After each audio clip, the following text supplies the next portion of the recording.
Bisi ológe o tẹ́ bá fẹ́ mọ̀ nípa àṣà Yorùbá tẹ́ bá fẹ́ mọ̀ nípa àwọn òṣèré tẹ́ bá fẹ́ mọ̀ nípa aṣọ oge pátí ẹ wo Bisi ológe ẹ mọ̀ kí mi ní púrọ́bù bẹ́ẹ̀ ló ṣe wà ẹ gbà bẹ́ẹ̀.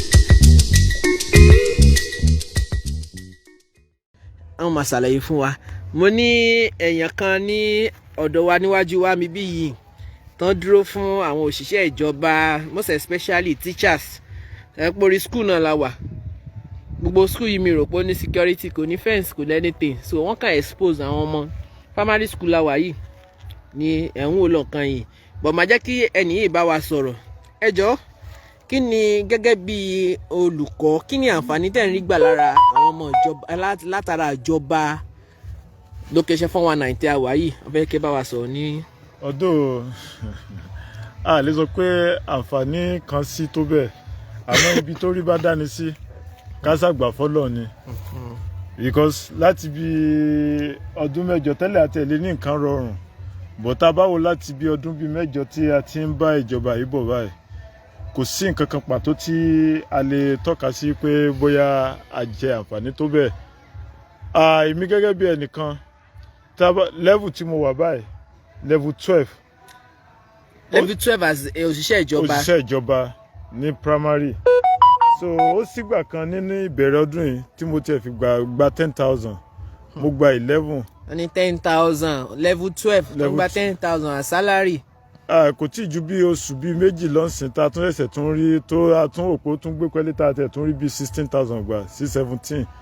so kò sí àǹfààní kankan even jíjẹ nínú ilé gẹ́gẹ́ bí òṣìṣẹ́ ìjọba ọ̀pọ̀lọpọ̀ wa alẹ́ la máa ń jáde ṣe ọ̀kadà ká tó lè bọ́ ọmọ yàtọ̀ sí bíbọ́ tá a bá rí ọ̀pọ̀lọpọ̀ ó wà lórí dùbúlẹ̀ àìsàn kì í sì ṣe ohun méjì torí àìrí oúnjẹ jẹ ni so a lè sọ pé a rí nǹkan kan ṣe pàtó àmọ́ a lè fi ọjọ́ ọ̀la àwọn ọmọ wọ̀nyí ta àpàlà ló jẹ́ kí ọ̀pọ̀lọpọ̀ á sàmọ́ gbìyànjú wípé tọ̀ a ó wá ibi iṣẹ́ kì í sì kíkọ́ ọmọ tálíkà ní ọ̀pọ̀lọpọ̀ àwọn ọmọ tó wà tí wọ́n fi sí ìkápá wa wípé ká mọ mójútó so torí ẹ̀ ló jẹ́ kí ọ̀pọ̀lọpọ̀ akẹ́sì mọ́ rí wa ní ibi iṣẹ́.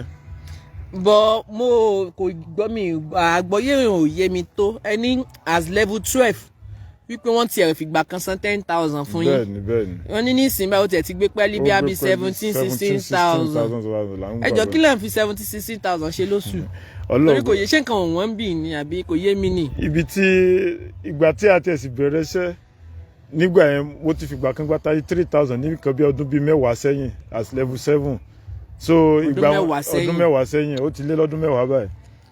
ìgbà wọn yẹn tá a bá wo nǹkan sì rọrùn ní àsìkò wọn yẹn ráìsì nígbà yẹn mo sì rántí àṣìwá ní múrí 6 múrí 5 ìsìn báyìí ìrẹsì abọ́ kan ó ti di àpò 5 ìyẹn 1,000 owó wa kàrà kó mọ́ lọ síwájú ó tún wá sẹ́yìn sí ni tọ́ a kàn sáà ń rọ kò sí nǹkan tá a ti gbìyànjú kò sí nǹkan tá a lè ṣe sí tó bá sọ̀rọ̀ wàhálà náà ni so torí ẹ̀ ló jẹ́ ká sáà sọ pé tọ̀ gbogbo ẹ̀ ohun tó ń tán lọ náà ni so.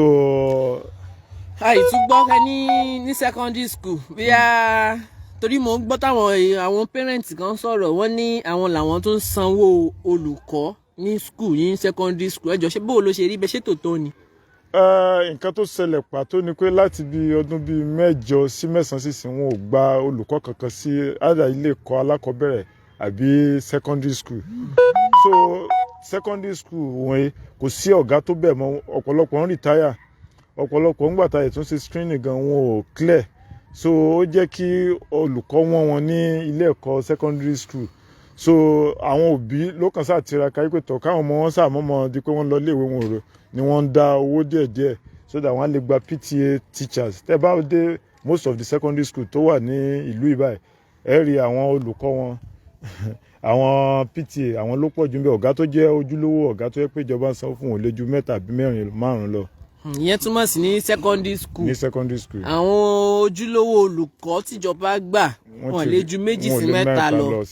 so àwọn tíṣà yòókù tá à ń rí àwọn òbí ni wọ́n gbà wọ́n síbẹ̀. ni wọ́n kó tó dáwó pọ̀ tí wọ́n fi ń gbà sanwó fún àwọn PTA. àbí bóyá expenses nǹkan bíi low high bóyá wọ́n sì ṣe ń minimize owó tán spend síta bóyá wọ́n ń kó sórí náà ni bí a ṣe náà ń wà bí dáadáa ó yẹ kẹ́ máa gbádùn náà sí wọn bóyá iná iná yín ẹ sọ ó paná yín. Inú mi àti ẹ̀dùn Ọlọ́run ṣe yẹ kí n kọ́kọ́ sọ̀rọ̀ pọ̀ ọ̀nà náà. Mo mọ̀ pé ẹ̀yin náà ẹ gbádùn ọ̀nà yẹn ńgbà tẹ́ ń bọ̀ láti ọ̀nà ẹ̀ lágbára express ni so díẹ̀ ní ká. Express tó jẹ́ yẹn ó dàbẹ̀ nípa ọ̀nà oko ó dáa jù lọ ọ̀nà oko. Ìkọ́ tẹ́ bá rí àti ẹ̀ ti rìnrìn àjò ó jẹ́ nǹkan tó ń fọyàn lórí, kò síbẹ̀ sí fẹ́ rìnrìn àjò kẹ́ mọ́ oògùn àríro àbí oògùn orí fífọ́ sínú àpò, ìkọ́ kò síbẹ̀ sí rìnrìn àjò ẹlẹ́ẹ̀mejì kí ara mọ́ dáhùn sí. Iná ń kọ́. Títí náà ìtàn lẹ́ńsọ yìí agbára òrùn lókùn tí olúkálukú fi tẹ́ bá ibi ilé tẹ́ dé sí mo mọ̀ pé. Mo rí pé sólà làwọn èèyàn ń lò títí náà. Wọ́n ló lé lọ́dún kan táwọn ti níná. Ẹni tó sọ pé ọdún kan kò tiẹ̀ ká dáadáa, ọdún méjì ti ń pé lọ́bọ̀ díẹ̀. Ṣẹ́yìnà tún gbọ́ wọn lọ́dún méjì gan ti ń pé lọ táwọn ti níná gbẹ̀yìn ní agbègbè yìí. So tọ̀ asan wojú kí nǹkan yìí. Ẹjọ́ ṣé bẹ́ẹ̀ ló ṣe rí gbogbo Kogi ni, torí mo sọ pé mo gbọ́ pé àwọn apá kan ní Kogi tó jẹ́ ẹ̀yà míì wọ́n ń gbádùn.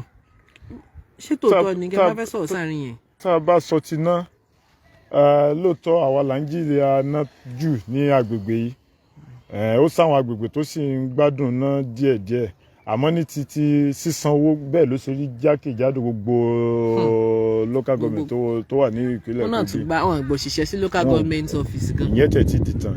Kò sí local government secretariat, kò sí nǹkan kan. Ṣẹ̀gbọ́n wọn ní kò tún sóṣìṣẹ́ kankan ní local government secretariat, kò sí òṣìṣẹ́ kankan. Ẹ gbọ́ o. Kò sí kankan. Táwọn ilé ìbá tiẹ̀ fẹ́ ṣe protest, wọ́n fẹ́ ṣe rally, ibo náà fẹ́ lọ. Kò sí bí èèyàn mélòó ló kù lẹ́nu sẹ́yìn gan, so ó sì ti kú ọjọ́ obìnrin ẹsẹ̀ mọ̀ pé ibi tóbìnrin bá ti wà ẹ̀rù ló kù tẹ́lẹ̀ àti ẹ̀ ń jáde tí wọ́n bá sanwó dédé tá àwọn èèyàn á pariwo bọ̀tì sí kò séèyàn tó gbúdọ̀ sọ nǹkan kan, ìwọ tó bá sọ wàhálà, so kọ́lọ́ ṣàgbà lọ́wọ́ gbogbo àdúrà lókù tó lúkálukú ń fi ó sì ń tán lọ náà, so àdúrà ló lúkálukú sàn fi sí. Àbí ṣé security post kan tiẹ̀ wà tó súnmọ́ bí tán jẹ́ tán strong security?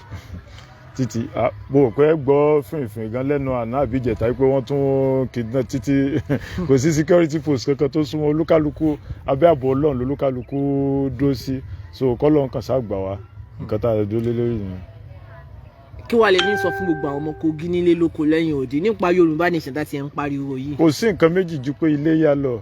Iléyá ni wọ́n ní àwọn Yorùbá wọn ń sọ̀rọ̀ kan, wọ́n ní àtigọ̀ ló ṣòro, ẹni tí ó yan ni jẹ òun wọ́n ti yàn wá jẹ ó ti tó bọ̀ táwa là ní gọ̀ mọ́, so àtigọ̀ òun ló ṣòro ẹni tí. mo rí bánà PDP APC ADC gbogbo ẹ̀ mo rí káàkiri tó pọ̀ gangan. Èmi gẹ́gẹ́ bí ẹnìkan mo sọ fẹ́nìkan mo nínú gbogbo àtúnlé gọ̀ mọ́ gbogbo àwọn tó ń gbégbá lọ́wọ́ báyìí ẹ̀tàn ní gbogbo ẹ̀ bá dé, ta ni ò tí ì ṣe kíni kan tí ò tí ì ṣèjọba kan rí lórílẹ̀‐èdè Nàìjíríà lára gbogbo àwọn tó ń gbégbá wọn kí ni àǹfààní tá a rí jẹ lára wọn, so wọ́n mọ̀ jẹ́ kí wọ́n ṣẹ̀ṣẹ̀ tún tàn wá. Iléyá elédèkéde àwọn elédèkéde tá à ń kó pẹ̀lú ara wa tí ń jẹ́ ká ní ìfọwọ́sowọ́pọ̀ tí sì jẹ́ ká ní ìṣọ̀kan, ó tó ká tún yí apá fún wọn kólúkálukú àwa tá a jẹ́ lédè kan tá a jẹ́ tá a ṣẹ̀ wá láti ilẹ̀ Odùduwà ó pẹ́ ká ó tó ká parapọ̀ ká sì fìmọ̀ ṣọ̀kan. Iléyá kò sí nǹkan tí mo ní sọ jù bẹ́ẹ̀. Ẹ ṣé gan ẹ̀gbọ́n mi, ẹ ṣé gan.